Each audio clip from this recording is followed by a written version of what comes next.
Equity mutual फंडात wealth create करण्याचा जर अल्टिमेट एम असेल तर SIPला पर्याय नाही. पण शेअर मार्केट नवनवे उच्चांक गाठत असताना प्रॉफिट बुक करावं का हा अनेकांना पडणारा प्रश्न आहे. विशेषतः वेगवेगळ्या जागतिक घडामोडींमुळे मार्केटमध्ये चढ उतार येण्याची, करेक्शन येण्याची शक्यता ठराविक काळानं वर्तवली जातच आहे. त्यामुळेच म्युच्युअल फंडात प्रॉफिट बुक करावं का? करायचं म्हणलं तर त्याची नेमकी स्ट्रॅटेजी काय हवी? या सगळ्याविषयी जाणून घेऊया या एपिसोडमध्ये.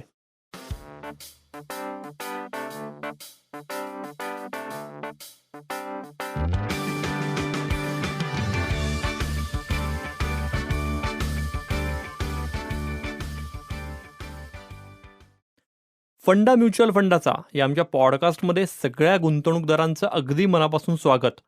क्रिसेंट या पुण्यातल्या आघाडीच्या म्युच्युअल फंड डिस्ट्रीब्युटर फर्मचे संचालक भूषण वाणी हे आपल्या सोबत आहेत. नमस्ते भूषण, कसे आहात तुम्ही? नमस्कार निरंजन, मी मजेत आहे. आपण कसे आहात? एकदम बेस्ट. Good. आजचा विषय खरंच खूप महत्त्वाचा आहे, कारण मला हा स्वतःला काय म्हणू की वैयक्तिक जिव्हाळ्याचा पण विषय आहे. माझा स्वतःचा पोर्टफोलिओ आहे आणि तुमच्याकडेच आहे, आणि हे सतत म्हणजे पेपरमधनं ह्याच्यातनं सगळीकडनं ही चर्चा आहे की प्रॉफिट बुकिंग हे करायला पाहिजे का. तर याच विषयावर आज आपण बोलतोय. पहिला प्रश्न आहे तुम्हाला की म्युच्युअल फंडातलं प्रॉफिट बुकिंग म्हणजे नेमकं काय? म्युच्युअल फंडातलं प्रॉफिट बुकिंग. आता म्युच्युअल फंडातलं प्रॉफिट बुकिंग ह्याचा जर विचार करायचा झाला तर पोर्टफोलिओ स्ट्रक्चर करणे किंवा पोर्टफोलिओ डिफाईन करणे, पोर्टफोलिओची मांडणी करणे हे म्युच्युअल फंडमध्ये खऱ्या अर्थानं काम ही ती म्युच्युअल फंड कंपनी किंवा फंड मॅनेजर हा करत असतो. सो प्रामुख्याने आपल्याला हे समजून घेणं गरजेचं आहे की इथे फंड मॅनेजरची भूमिका आणि ॲसेट मॅनेजमेंट कंपनी म्हणजे म्युच्युअल फंडची भूमिका ही खूप महत्त्वाची आहे. आता ह्यातलं प्रॉफिट बुकिंग म्हणजे नक्की काय? तर उदाहरण जर घ्यायचं झाल्यास की बाबा एक ABC कंपनीचा म्युच्युअल फंड आहे आणि त्या कंपनीने एक फंड डिझाईन केला आहे जो मल्टीकॅप नावाचा फंड आहे. ज्या मल्टीकॅप फंडमध्ये large cap, mid cap, small cap अशा तीनही कॅटेगरी येत आहेत आणि ह्या कॅटेगरीमध्ये लार्ज कॅपमध्ये त्या फंड मॅनेजरने HDFC बँक नावाचा स्टॉक हा विकत घेतलेला आहे आणि त्या स्टॉकमध्ये त्यांनी टोटल पोर्टफोलिओच्या 5% इतकी रक्कम ही गुंतवलेली आहे. आता होतंय असं की त्या स्टॉकची प्राईस मार्केट वाढल्यामुळे किंवा इकॉनॉमी चांगली करत आहे, इकॉनॉमी कोरोनानंतर पूर्वपदावर आलेली आहे आणि उत्तम परफॉर्मन्स देत आहे, त्यामुळे त्या स्टॉकची किंमत 25% वाढली. सो म्हणून त्या म्युच्युअल फंड मॅनेजरने त्याचा 5%चा जो पोर्टफोलिओचा साईज होता त्या टोटल पोर्टफोलिओमध्ये जर ₹100 असतील आणि त्यातले ₹5 किंवा 5% हे पैसे जर त्या HDFC बँकेला दिलेले असतील तर mark to market because of market वाढल्यामुळे जो काही परतावा आलेला आहे त्यामुळे त्या 5%चं व्हॅल्युएशन हे 8% झालेलं आहे. आता मग फंड मॅनेजर म्हणून त्याने कॉल घेतला होता की मला 5% इन्व्हेस्टमेंट ह्या स्टॉकमध्ये करायची आहे, ह्या पोर्टफोलिओमधल्या ह्या स्टॉकमध्ये 5% करायची आहे. तर तो फंड मॅनेजर त्यावेळी तो कॉल घेतो की हे 3% पैसे, वाढलेले 3% पैसे मी विकून मग त्याचा वेगळ्या ठिकाणी गुंतवणूक मी करायची आहे का? सो पोर्टफोलिओ लेव्हलला, म्युच्युअल फंडच्या लेव्हलला किंवा ॲसेट मॅनेजमेंट कंपनीच्या लेव्हलला प्रॉफिट बुकिंग हे ऑटोमॅटिकली घडत असतं. एक. दुसरा महत्त्वाचा मुद्दा, इन्व्हेस्टरच्या अँगलने जर आपण विचार करायचा झाला की मला प्रॉफिट बुकिंग हवं आहे, तर डेफिनेटली आपल्याला हे समजून घ्यायचं आहे की मी कुठल्या पिरियडसाठी गुंतवणूक केलेली आहे. जर माझे उद्दिष्ट, गोल ज्याला आपण म्हणतो की ज्या गोलला पुढची 10, 12, 15 वर्ष शिल्लक आहेत, तर आज खरोखरीच मला त्या पैशांची गरज आहे का? कारण इकॉनॉमी पर से जर आपण विचार केला तर ती इकॉनॉमी व्यवस्थितरित्या वाढतीये. भारतीय अर्थव्यवस्थेचा विचार केला मागच्या 20, 25, 30 वर्षांचा तर 6-7% ग्रोथ मागच्या 20 वर्षात तर नक्कीच भारतीय इकॉनॉमीमध्ये दिसतीये आणि इथून येणारा कालावधी सुद्धा असं सांगतोय की 5-6% इंडियन इकॉनॉमी ही सावकाशीने निवांतपणे ग्रो होऊ शकते. तर माझी खरंच गोल त्यानंतरच्या कालावधीतले असतील तर मी आत्ता फारसा प्रॉफिट बुकिंगचा विचार नाही केला पाहिजे. परंतु जर माझे लगतच्या काळातले काही जर उद्दिष्ट असतील, म्हणजे मला 2 वर्षानंतर मोठा पैसा लागणार आहे आणि मी गेली 7 ते 8 वर्ष इन्व्हेस्टमेंट करतोय, तर मग प्रॉफिट बुकिंग किंबहुना आपले असलेले पैसे सेफ्टी ॲसेटमध्ये वळवणं हे पोर्टफोलिओ योग्य मॅनेज करण्याच्या दृष्टिकोनातून चांगलं आहे. कारण जर माझं 2 वर्षानंतर गोल आहे आणि त्या काळात जर मार्केटमध्ये खूप मोठी व्हॉलॅटिलिटी असणार आहे, तर मात्र माझे पैसे कमी होण्याची शक्यता आहे आणि माझा गोल जर अचीव्ह झालेला आहे किंवा मला लागणारे पैसे जर मी अचीव्ह केले, तर ते पैसे बाजूला काढून मी आयदर डेट फंडमध्ये किंवा लिक्विड फंडमध्ये अशा कॅटेगरीमध्ये टाकून प्रॉफिट हा बुक करू शकतो. तिसरा महत्त्वाचा मुद्दा, जर एखादी रिटायर व्यक्ती असेल आणि त्याने लमसम पैसे टाकलेले आहेत, ओके. गेली 3-4 वर्ष तो SIPच्या माध्यमातून गुंतवणूक करतोय आणि काही पैसे लमसम देखील घातलेत आणि आता त्याला पैसे वाढलेले दिसतायत. तर माझा त्याला सल्ला असा राहील, की त्याने सिस्टमॅटिक विथड्रॉल प्लॅनच्या माध्यमातून रेग्युलर बेसिसवर जर पोर्टफोलिओमधून काही रक्कम, काही प्रमाणात पैसे जर ते बाहेर काढत गेलात, म्हणजे महिन्याला 0.50% म्हणजे वर्षाचे 6% एवढे पैसे जर तो बाहेर काढत गेलात आणि पोर्टफोलिओला जर 10% परतावा मिळत असेल, तर उरलेली 4% रक्कम कंपाऊंडिंगने त्याच्या इन्व्हेस्टमेंटमध्ये वाढही होत राहील. ॲट दी सेम टाईम त्याला रेग्युलर पैसे रेग्युलर इंटरवलला मिळत राहतील, म्हणजेच त्याचं अल्टिमेटली प्रॉफिट बुकिंग होत राहील. सो असे वेगवेगळे पर्याय, वेगवेगळी माध्यमं आपल्याला प्रॉफिट बुकिंगसाठी उपयोगात आणता येऊ शकतात. हेच या प्रॉफिट बुकिंगचं नेमकं गणित आहे. वा, अगदीच सविस्तर तुम्ही सांगितलेलं आहे. प्रॉफिट बुकिंग ही खूप फास्ट टर्म दिसतीये. त्यामुळेच आपण थोडासा टप्प्याटप्प्याने विचार करूया, की म्हणजे मार्केट आत्ता वर गेलंय आणि पोर्टफोलिओनी खूप चांगले रिटर्न्स दिलेत. या एका निकषावर प्रॉफिट बुक करावं का? नुसतं मार्केट वर गेलंय म्हणून प्रॉफिट बुक करावा का? तर या प्रश्नाचं उत्तर प्रत्येक इन्व्हेस्टरसाठी वेगवेगळं असेल. याचं कारण प्रत्येकाच्या गरजा ह्या वेगवेगळ्या आहेत. प्रत्येकाचे गोल्स वेगवेगळे आहेत. त्या गोल्सचं असणारं ड्युरेशन, त्याचा पिरियड हा वेगवेगळा आहे. त्यामुळे त्याचं उत्तर प्रत्येक इन्व्हेस्टरसाठी वेगवेगळं असेल.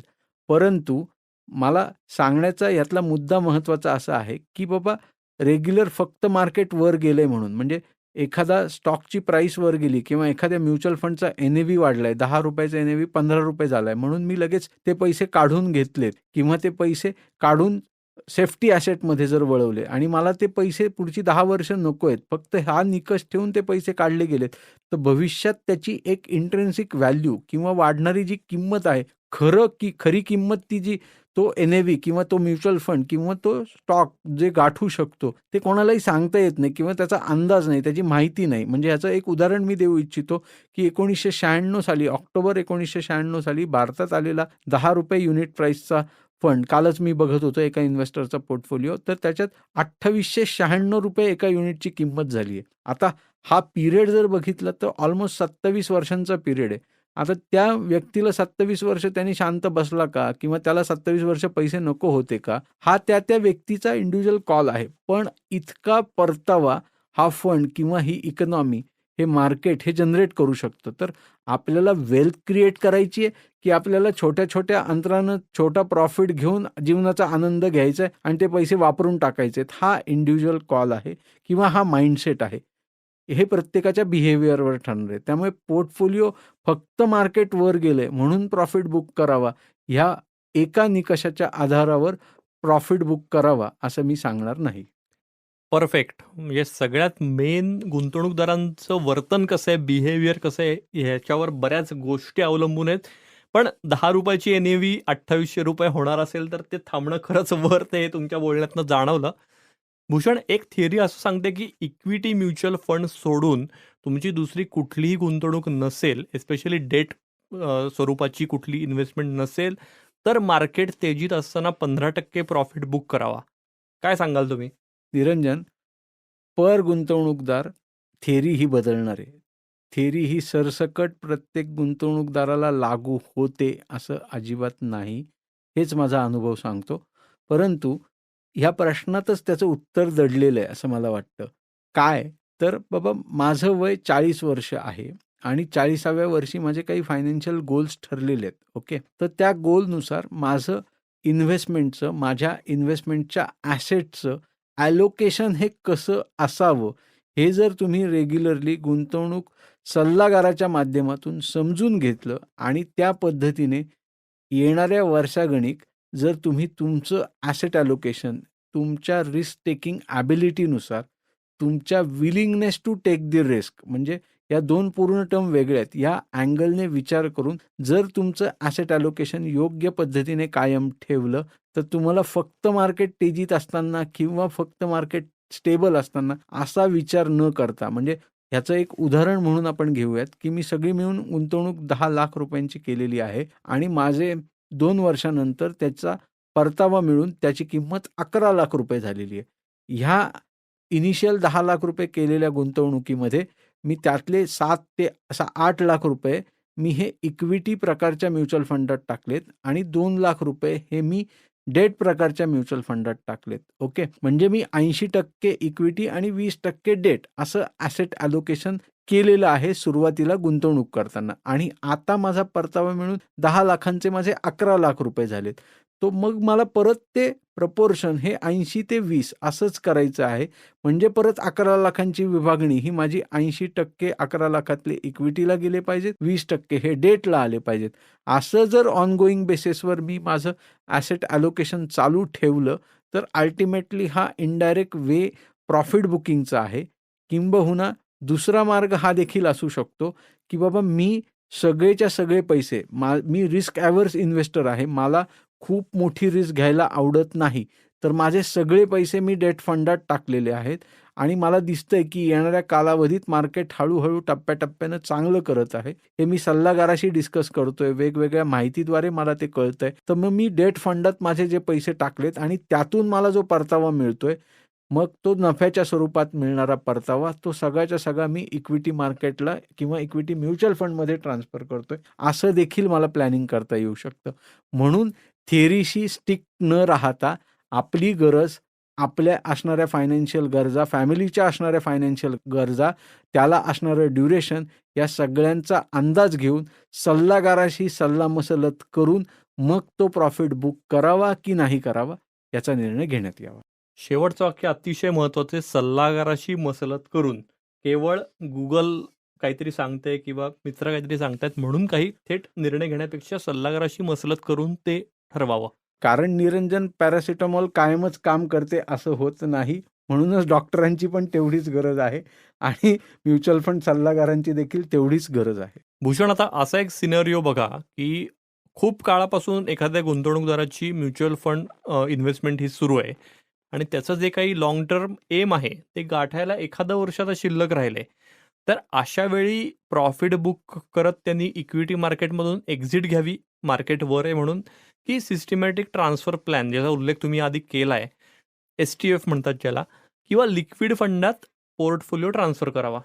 माझं उद्दिष्ट अचीव झालेलं आहे. मला लागणारे पैसे मी अचीव केलेले आहेत आणि माझं गोल जे आहे, फायनान्शियल गोल जे आहे ते पुढच्या येणाऱ्या 1 वर्ष, 1.5 वर्षांच्या कालावधीत आहे. तर आपण एक सॅटिस्फाय इन्व्हेस्टर म्हणून, एक मॅच्युअर्ड इन्व्हेस्टर म्हणून स्वतःची मानसिकता तयार करून संपूर्ण पोर्टफोलिओत एक्झिट करणं हे योग्य आणि रास्त डिसिजन आहे. तो घ्यायला नक्कीच हरकत नाही. परंतु हे डेफिनेटली डिफाईन करणं गरजेचं आहे, की 1.5 वर्षानंतर, 1 वर्षानंतर मला ते पैसे हे लागणारे आहेत. ओके. जर खरंच तशी गरज नसेल, तर ते करण्याची गरज नाही. म्हणजे ह्याचं 2 उदाहरणात मी हे एक्सप्लेन करू इच्छितो, की बाबा मला इंडिव्हिज्युअल गुंतवणूकदार म्हणून पुढच्या येणाऱ्या 1, 1.5, 2 वर्षांच्या कालावधीत माझ्या मुलाचं उच्च शिक्षण आहे, ज्याच्यासाठी मला साधारण 50 लाख रुपयांची गरज होती. आता ही गरज जेव्हा मला 50 लाख रुपयांची मी डिफाईन केली होती आणि आज मला माझ्या पोर्टफोलिओला ते अचीव केलेले दिसतायत. आता मुलाचं उच्च शिक्षण आहे म्हणजेच तो पोस्ट ग्रॅज्युएशन करणार आहे किंवा ग्रॅज्युएशन करणार आहे, तर टोटल त्या उच्च शिक्षणाला साधारण 5 वर्षांचा कालावधी जाणार आहे. ओके. म्हणजे सगळंच उच्च शिक्षण पुढच्या येणाऱ्या 1 वर्षांच्या कालावधीत आहे असं नाही. सो मग मला जर 50 लाख पूर्ण उच्च शिक्षणाला लागणार असतील, तर त्यातले साधारण 12.5 लाख, 15 लाख रुपये मी बाजूला काढलेत, सेफ्टी ॲसेटमध्ये मूव्ह केले आणि राहिलेले 35 लाख रुपये, 38 लाख रुपये मी शांतपणे आहे त्या फंडातच राहिलो. तर जसे-जसे मला गरज पडतील, तसे-तसे मी पैसे काढत जाणं, हा थोडासा शहाणपणा यातला ठरेल. म्हणजेच माझ्या पोर्टफोलिओला आणखीन थोडासा वेळ मिळेल, कारण त्याला कंपाऊंडिंगचा इम्पॅक्ट हा येणारच आहे आणि ग्रॅज्युअली माझे पैसे आणखीन नव्यानं वाढणार आहेत. सो हा एक पार्ट त्यातला असू शकतो. दुसरं उदाहरण असं आहे, की बाबा मी गोल ठरवला होता, पण आज माझ्याकडे तेवढी जमाराशी अपार्ट फ्रॉम माझ्या पोर्टफोलिओ माझ्याकडे आहे. ओके. सो अननेसेसरी मग पोर्टफोलिओला टच न करता मला जर प्रॉफिटच बुक करायचं आहे, तर मी ऑनगोईंग बेसिसवर जसं तुम्ही मगाशी म्हणालात, की सिस्टमॅटिक ट्रान्सफर प्लॅन किंवा सिस्टमॅटिक विथड्रॉल प्लॅनच्या माध्यमातून माझ्या खात्यात पैसे घेत राहिलो आणि किंबहुना मोठी रक्कम त्या पोर्टफोलिओला शिल्लक राहिली आणि ती परत लाँग टर्मला राहिली, तर मला माझे पैसे वाढण्याचा आनंद देखील मिळेल. At the same time me regular बेसिसवर माझ्या पोर्टफोलिओतून पैसे मला काहीतरी खात्यात मिळतायत याचा माझा आनंदही अबाधित राहील. सो या 2 वेगळ्या उदाहरणातून तुम्हाला असं लक्षात येईल, की बाबा हरकत नाही. माझा गोल जर 1 वर्षानंतर आता येतोय आणि माझं फायनान्शियल गोल 1 वर्षानंतरचा जो आहे त्याच्यासाठीची रक्कम ऑलरेडी मी अचीव्ह केली आहे आणि ह्याच्या व्यतिरिक्त माझ्याकडे काही पैसे नाही आहेत त्या गोलसाठी, तर मी ते पैसे नक्कीच सेफ्टी ॲसेटमध्ये ट्रान्सफर करावे कुठलाही विचार न करता. आणि दुसरा महत्त्वाचा मुद्दा, की माझा गोल आहे, पण त्याच्यासाठी माझ्याकडे ऑलरेडी अपार्ट फ्रॉम त्या पोर्टफोलिओ व्यतिरिक्त माझ्याकडे पैसे आहेत, तर अननेसेसरी त्या पोर्टफोलिओला टच करणं हे शहाणपणाचं नाही. ओके. आता असा एक सिनारिओ बघा, की इक्विटी म्युच्युअल फंडात माझी गुंतवणूक ही 10 लाख रुपयांची आहे आणि त्यावर मला 3.5 लाखांचा नफा आहे. तर प्रॉफिट बुक करताना वरच्या 3.5 लाखांमधून ते मिळतं आपल्याला, का मूळ मुद्दलालाही धक्का बसतो? इक्विटी म्युच्युअल फंडात गुंतवणूक करताना जेव्हा आपण कुठलेही पैसे गुंतवतो, म्हणजे आता इथे तुम्ही 10 लाख रुपयांचं उदाहरण घेतलेलं आहे आणि समजा मी अगदी नवीन फंड सुरू असताना ती गुंतवणूक केली आहे. ₹10 त्याची युनिट प्राईस होती. त्याला आपण म्युच्युअल फंडच्या भाषेत NAV नेट ॲसेट व्हॅल्यू असे संबोधतो. तर ही गुंतवणूक केली आहे. सो 10 लाख गुंतवणूक करताना भागिले 10 केलं तर मला 1 लाख नंबर ऑफ युनिट मिळालेत. म्युच्युअल फंडचा सगळा खेळ हा नंबर ऑफ युनिट्सवर चालतो आणि त्या ₹10ची NAV नेट ॲसेट व्हॅल्यू ही काळाच्या ओघात वाढत, वाढत, वाढत ₹15 झाली. ओके. 5 वर्षानंतर त्याची किंमत, मूळ किंमत ₹10ची ₹15 झाली. सो माझ्या 1 लाख युनिट जे मी ₹10 लाख देऊन विकत घेतले होते. सो 1 लाख आणि आत्ताचं मार्केट व्हॅल्यू जर त्याचं काढलं तर 1 लाख गुणिले 15 म्हणजे ₹15 लाख माझी त्याची व्हॅल्यू झालेली आहे. आता म्युच्युअल फंडला युनिट कळतात, त्या सिस्टीमला युनिट कळतात. तुम्ही ₹3.5 लाख मागितलेत किंवा ₹2 लाख मागितलेत, तर तो त्या आजच्या रेटप्रमाणे ती जी NAV आहे आजची, ती डिव्हाइड बाय तुम्हाला जी रक्कम लागणार आहे, तेवढे युनिट मार्केटमध्ये विकून तुमचे पैसे तुमच्या अकाउंटला क्रेडिट करतो. म्हणजेच याचा सोप्या भाषेत अर्थ असा, की तुमचा ₹3.5 लाख प्रॉफिट असू दे किंवा काही प्रॉफिट असू दे. जर तुम्ही जी काही रक्कम मागितलेली आहे, त्याला आजच्या NAVने भागायचे, तेवढे युनिट तुमचे वजा होणार आहेत. मग ते तुमच्या मूळ रकमेलाही हात लागू शकतो किंवा जर मूळ रकमेला हातही लागू शकत नाही, असं देखील घडू शकतं जर NAVची किंमत जास्त असेल तर. सो आपण परत की शांत बसलो, तर आपली NAV इन्व्हेस्टमेंटची वाढत राहील आणि सारखा मोह टाळला, की मला 50,000 प्रॉफिट झालाय, 1,00,000 प्रॉफिट झालाय, 2,00,000 प्रॉफिट झालाय. हा मोह जर टाळला, तर लॉंगर ड्युरेशनला आपल्याला योग्य प्रॉफिटही दिसेल आणि आपल्या नंबर ऑफ युनिट्सचं योग्य मूल्य देखील आपल्या हातात मिळेल. वा, खूपच चांगलं एक्सप्लेन केलं तुम्ही. मुद्दा तोच आहे, की ते युनिटचं महत्त्व समजून घेतलं पाहिजे आणि ती NAV वाढावी असं वाटत असेल तर दीर्घकाळ गुंतवणुकीला पर्याय नाही. तर इक्विटीमध्ये वारंवार प्रॉफिट बुक करावं लागू नये म्हणून डेट ॲसेट्समध्ये म्हणजेच सोन्यासारख्या कमोडिटीजमध्ये गुंतवणूक असावी का? थोडक्यात स्मार्ट ॲसेट अलोकेशन महत्त्वाची भूमिका बजावतं का? स्मार्ट ॲसेट ॲलोकेशन नक्कीच महत्त्वाची भूमिका बजावतं निरंजन.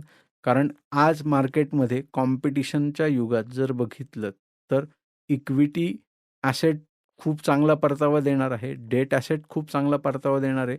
कमॉडिटीज म्हणजे सोन्यात असणारी गुंतवणूक चांगला परतावा देणार आहे, की रिअल इस्टेट चांगला परतावा देणार आहे, हे येणारा काळच सांगणार आहे. ओके.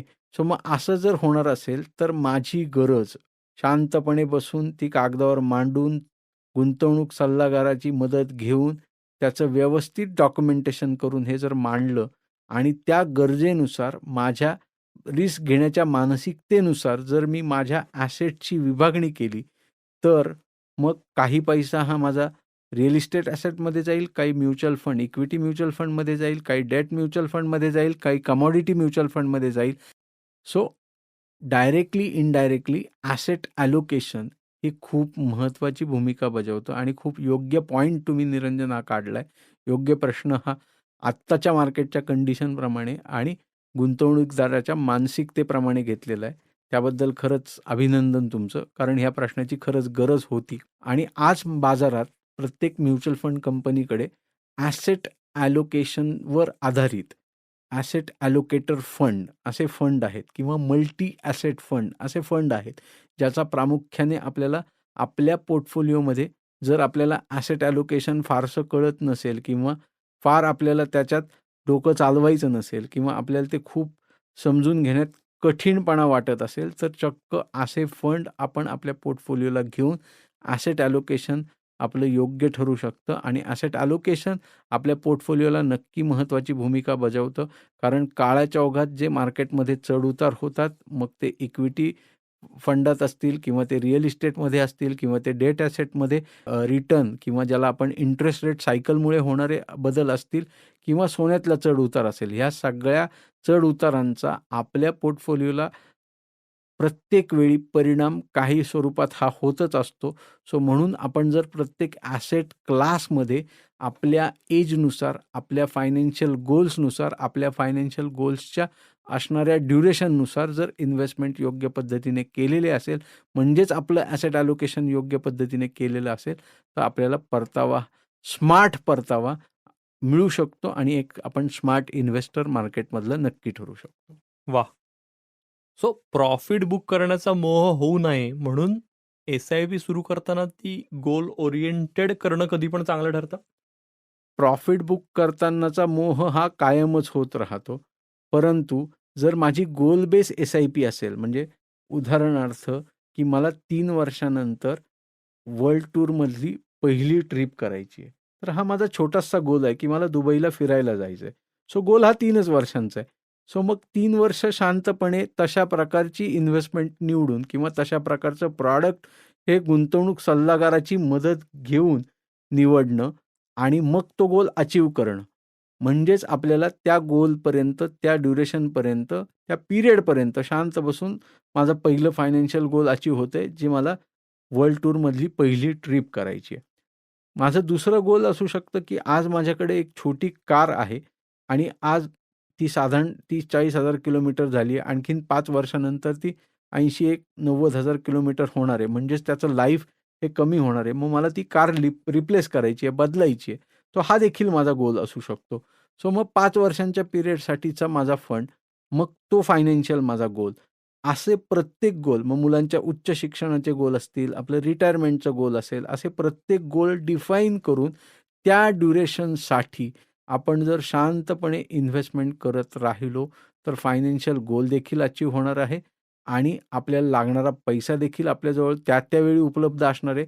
म्हणजे मग त्या गोलसाठी सेपरेट वेगळी तजवीज किंवा आणखीन मित्राकडून पैसे घे किंवा बँकेकडून पैसे उभार हे करण्याची गरज पडणार नाही आणि आपले फायनान्शियल गोल, त्यातला आनंद आणि प्रॉफिट या सगळ्या गोष्टी आपण एकत्रितरित्या अचीव्ह करू शकतो. म्हणजेच गोल बेस फायनान्शियल प्लॅनिंग किंवा गोल बेस एस-आय-पी याला अत्यंत महत्त्व आहे. अगदीच. आणि विशेषतः जर कारचे ई-एम-आय बघितले किंवा पर्सनल लोनवरचं इंटरेस्ट बघितलं, तर हे नक्कीच पटू शकतं. भूषण, वेल्थ क्रिएशनमध्ये कंपाउंडिंगचं म्हणजेच चक्रवाढ व्याजाचं महत्त्व खूप आहे, हे तुम्ही बोलताना जाणवतंय. कारण जेवढी दीर्घकाळ आपण गुंतवणूक करू, तेवढा कंपाउंडिंगचा बेनिफिट हा मिळतो. ॲक्चुअली कंपाउंडिंग याच्यावर एक स्वतंत्र एपिसोड आपण करूया लवकरच. सो प्रॉफिट बुकिंगच्या नादात कंपाउंडिंगला धक्का पोहोचू शकतो का? Niranjan, very, very valid question. हाच खरा इन्व्हेस्टमेंटचा खरा बेस आहे असं आपण म्हणू शकतो. कारण मला थोडंसं 10% 20% मार्केट वर गेले आणि छोटासा आनंद मिळतोय म्हणून मी प्रॉफिट बुक करून किंवा ते 20% पैसे काढून घेऊन माझ्या छोट्या-छोट्या गरजा भागल्या जात आहेत, हरकत नाही. पण ह्या गरजा भागल्या जाताना माझे भविष्यातले लाँग टर्मचे जे गोल आहेत, जे खूप मोठे आहेत. म्हणजे मुलांची उच्च शिक्षणं, मी सातत्यानं सांगतोय मुलांची उच्च शिक्षणं, कारण त्याला लागणारा पैसा हा खूप मोठा आहे.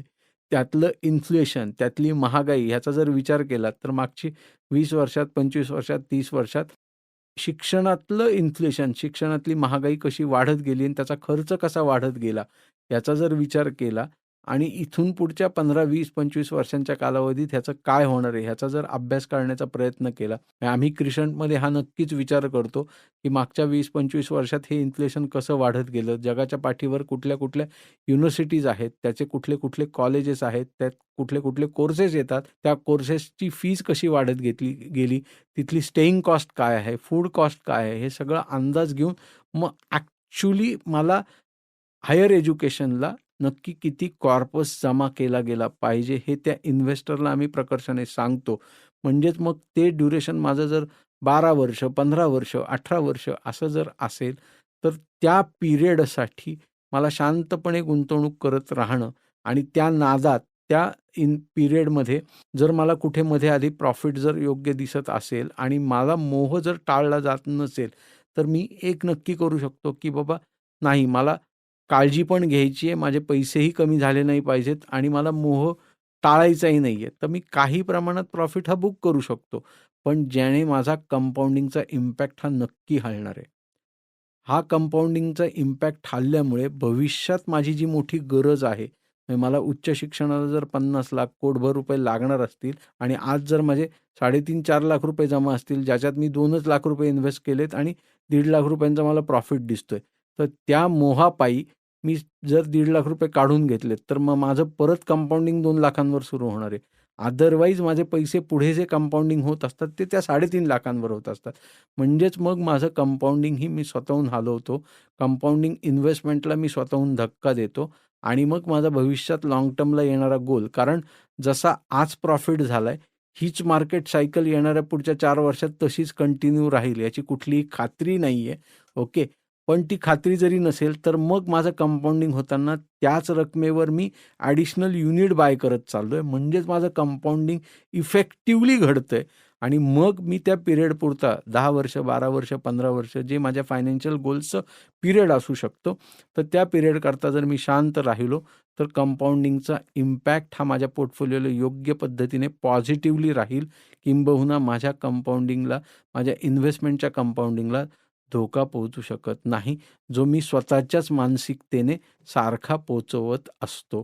ॲज अ इन्व्हेस्टर म्हणून ही आपण नक्की काळजी घेतली पाहिजे आणि हा कंपाउंडिंगचा धक्का लागू नये याच्यासाठी प्रकर्षाने शांत बसून तो पेशन्स ठेवून मार्केटच्या चढ-उतारांचा अंदाज घ्या, अभ्यास करा, सल्लागाराशी सल्लामसलत करा, पण कायम प्रॉफिट बुक करा. असं ग्रीडीनेस ठेवू नका. येस. ग्रीडीनेस हाव ही सोडली पाहिजे, की ज्या योगे तुम्ही जे काही गोल्स ठरवलेले आहेत ते अल्टिमेटली अचीव हे होऊ शकतात.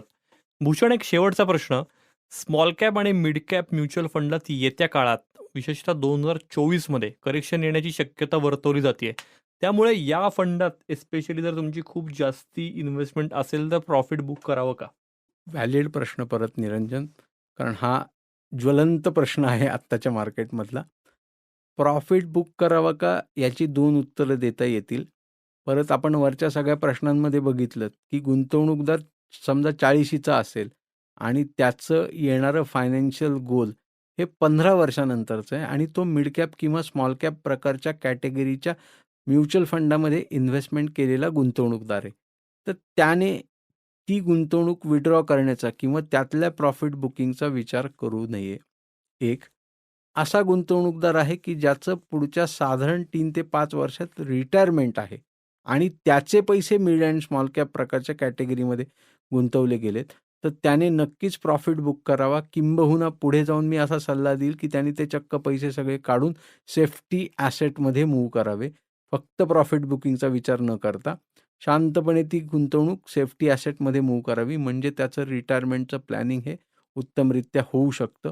परंतु यातला पुढचा मुद्दा असा आहे, की म्हणजे मी याच्यातही एक उदाहरण देईल. माझ्या ऑफिसला एक वयस्कर सद्गृहस्थ बँकेतून रिटायर होऊन आले होते आणि त्यांनी मला चक्क सांगितलं, की भूषण, मला पेन्शन मिळणार आहे बँकेकडून. सो माझं आमटी, भात, भाजीपोळी ही अबाधित आहे काही झालं तरी.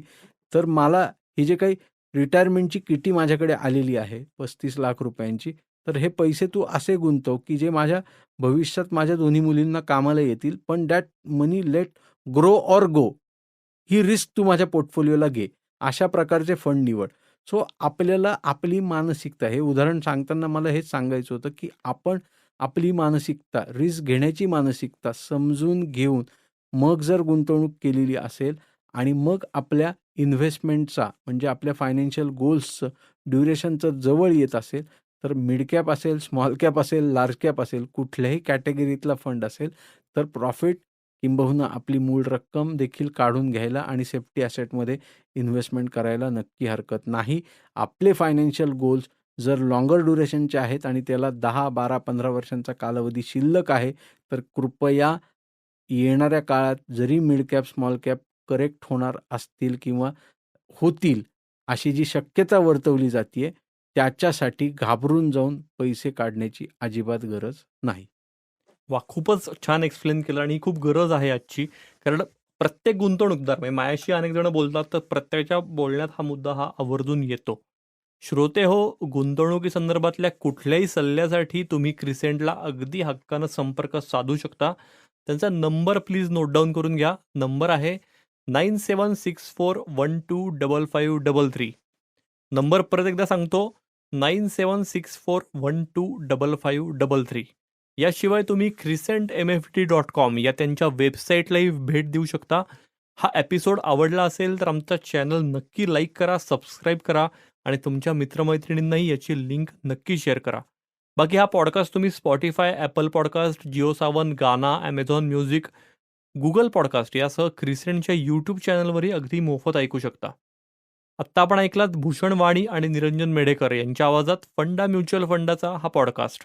ही क्रिसेंटची निर्मिती असून साऊंड्स ग्रेडची 2023ची प्रस्तुती आहे. डिस्क्लेमर: म्युच्युअल फंड गुंतवणूक ही बाजारातील जोखमीच्या अधीन आहे.